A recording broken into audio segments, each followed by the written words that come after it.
Y tenemos que hablar de una situación realmente muy triste respecto a un joven que se llamaba Gianfranco Di Luca, 20 años. Y precisamente este joven termina muerto de un disparo en la frente. Escucha. 4 disparos efectuaron los asesinos y todavía no está claro bien qué fue lo que pasó adentro. ¿Por qué? Hay 2 versiones de las cuales una se está cayendo que tiene que ver con lo que le encontraron a la víctima. Estamos hablando de Gianfranco, que son dosis de cocaína y de droga tuxi, ¿sí? La famosa cocaína rosa, y también dinero en efectivo. Pero al mismo tiempo, lo que empieza a llamar la atención es que hubo una discusión entre estas personas, una de ellas que se llama Joel Tambuzzi, la otra no la podemos nombrar porque tiene 17 años, con el DJ de esa fiesta privada en San Justo. Aparentemente no le gustó el tema. Sí, quería escuchar la marcha triunfal de Aida. Dice, che, poné Aida y puso Turandot, ¿viste? El DJ, entonces le disparó.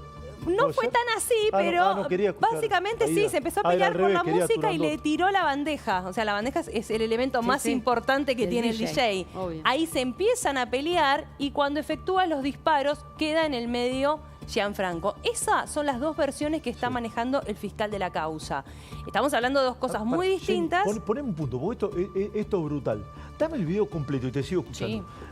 Miren esto. ¿Quiénes son estos? Uno, el de blanco, sucios. se llama Joel Tambuzzi. Tiene 19 años y para que sepas, ya estaba siendo buscado por homicidio en el año 2023 por haber asesinado a un hombre. Fue muy pública la situación. ¿Qué hace libre? Es lo que siempre decimos, es como cuando hablamos del peluquero de Recoleta. ¿Qué hacen libres? Bueno, los terminan encontrando cuando llegan a estas situaciones. Y lo que tiene en la mano es un arma 9 milímetros. O casualidad, cuando lo detienen en el día de hoy, ¿sí? En Villa Palito, en realidad en la madrugada, lo que hace este hombre cuando lo van a identificar, porque claro, termina matando a este joven y se va a otra fiesta clandestina en Villa Palito, ¿sí? Cuando lo identifica la policía, que en realidad estaba de incógnito en el lugar, empieza a disparar y ahí es cuando logran retenerlo. Estaba con una moto que había sido robada 2 meses atrás. Al mismo tiempo, ¿qué hace la policía? Identifica el auto con el que se habían escapado los asesinos. No solamente él, sino el menor de 17 años. Ese auto que lo identificaron a tan solo 100 metros del lugar, cuando llegan se había ido. ¿Por qué?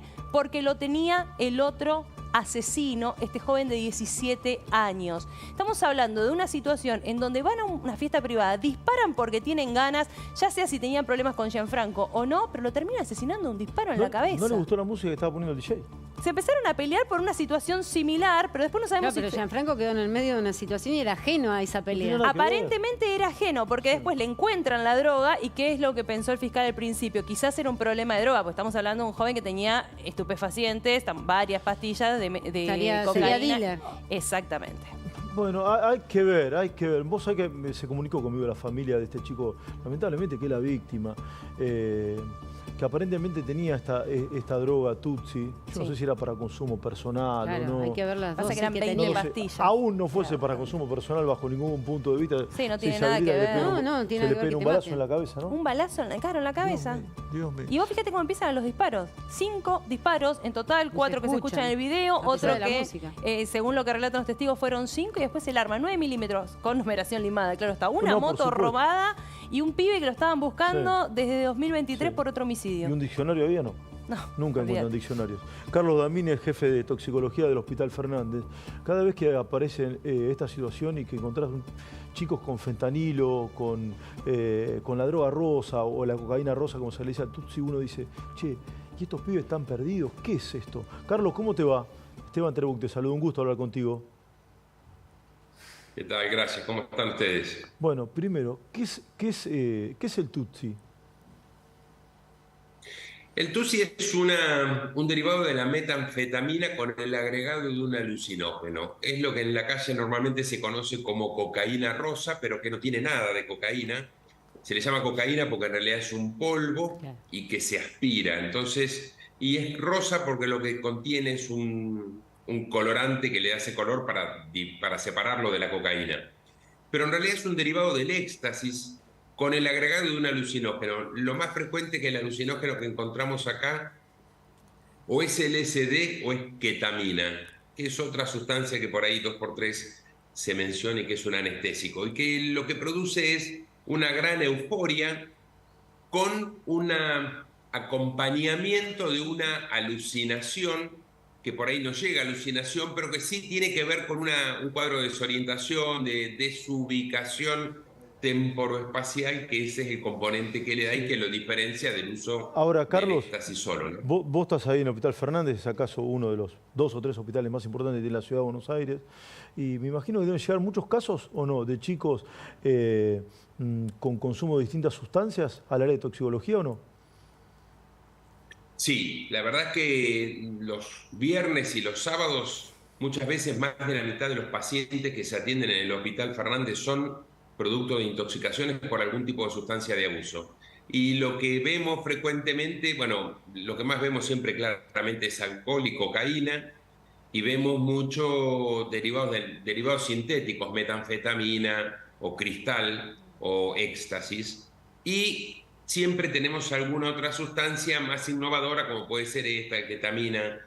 Fentanilo, afortunadamente, en nuestro país prácticamente todavía no hay, o los casos que hay son muy esporádicos. Sí, el único caso que se conoció análogo es el de Puerta 8, ¿no? ¿Correcto? Exactamente, las 20 personas que murieron. Sí, que después se determinó que no era fentanilo en realidad, ¿no? Era una mezcla con Ahí está. Carfentanilo. Exactamente. Era carfentanilo, que es un anestésico muy, muy potente, que es un anestésico de uso veterinario en animales de alto porte, que pensamos que en ese momento pudiera ser lo que estaban introduciendo el fentanilo.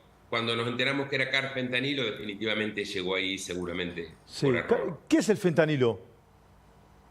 El fentanilo es un derivado de los opioides, un primo hermano de la cocaína, muchas veces, de la morfina.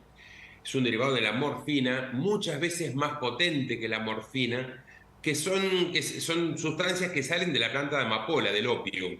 Claro. Y tanto la morfina como el fentanilo, como la heroína, de hecho el fentanilo es incluso mucho más potente que la propia heroína, producen cuadros de mucha euforia, generan mucha dependencia porque queman etapas rápidamente. El cuerpo se acostumbra muy rápidamente a ellas, a diferencia de la cocaína, y entonces rápidamente se genera una dependencia física que hace que una persona adicta no pueda suspenderlo. Si lo suspende, el cuadro clínico es muy grave y muchas veces o llegan intoxicados a los hospitales o llegan en cuadros de abstinencia, que a veces es más grave. La situación cada vez es peor en cuanto a la cantidad de personas que van a ser atendidas al área de toxicología del Fernández, ¿o no?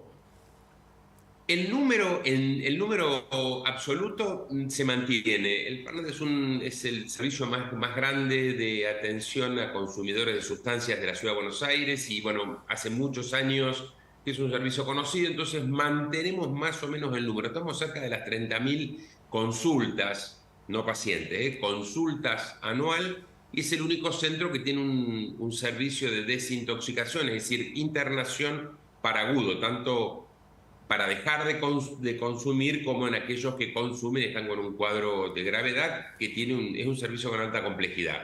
Los números no aumentan, lo que sí aumentan son los números de guardia. Vemos permanentemente un incremento del número de pacientes que se asisten en la guardia y que tiene que ver con estas sustancias que mencionaba recién. Sí. Ahora, Carlos, cuando estamos hablando de la droga Tuxi, ¿ustedes qué notan de distinto al consumo de otros tipos de sustancias? Porque sabemos que es muy fuerte, sabemos que cada vez está más en todo lo que es el ámbito de, por ejemplo, boliche, fiestas electrónicas y demás. ¿Cuál es lo distinto que llama la atención y que alerta a que están consumiendo esa droga?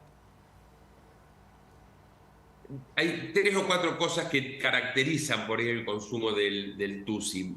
Se le llama TUSI normalmente porque tiene que ver con una abreviatura del nombre químico, que es TUSIB, en inglés TUSIB, entonces se lo conoce como TUSI.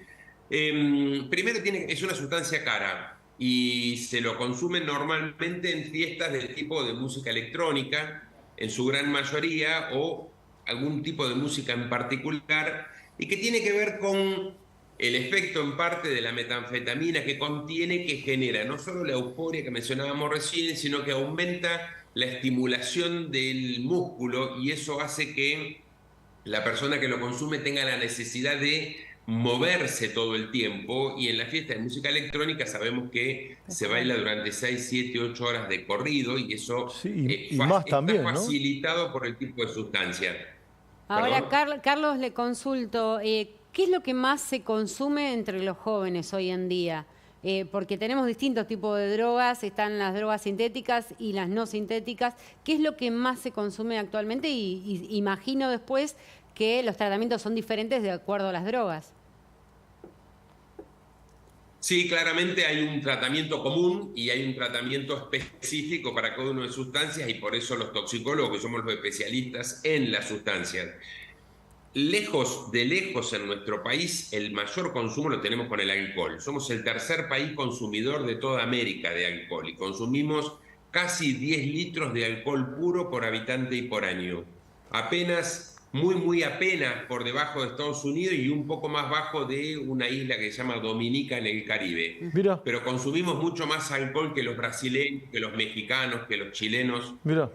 En segundo lugar tenemos la cocaína, y en tercer lugar los psicofármacos, muy seguidos de las sintéticas. Claramente, si sacamos a la marihuana, claro, que es, después del alcohol y el tabaco, la segunda sustancia en prevalencia, pero no de demanda en un hospital. Es muy raro que llegue gente por haber consumido con un cuadro de intoxicación aguda al hospital.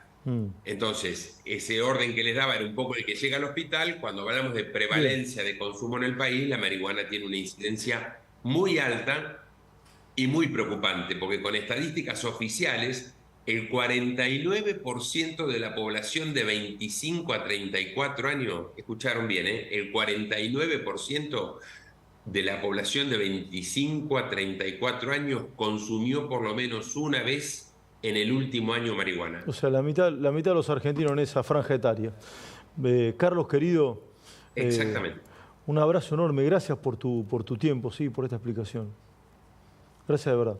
Gracias, un gusto para mí. Carlos Damín, jefe de toxicología del Hospital Fernández. Recién abordamos esta situación que apareció cuando comenzaron a hacer una auditoría en el Ministerio de